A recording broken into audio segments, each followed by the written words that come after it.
يا رب صبحنا وربحنا وبين عبادك ما تفضحنا. ارزقنا يا رب. يا اسطى عرفان، ارزقنا يا كريم.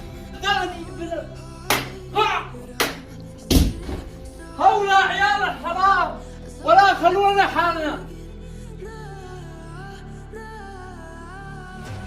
يعني شيء فوق قدرتنا، فوق قدرتنا نحن، يعني حاجة ما ينفع لها الا تدخل الهي سريع.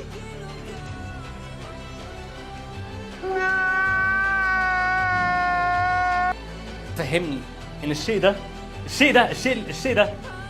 انا المفروض اخاف منه؟ ده يعني سبت كل حاجه في الدنيا وعايزني اخاف من ده؟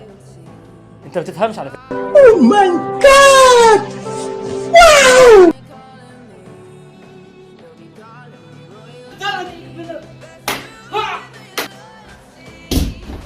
هؤلاء عيال الحرام ولا خلونا حالنا.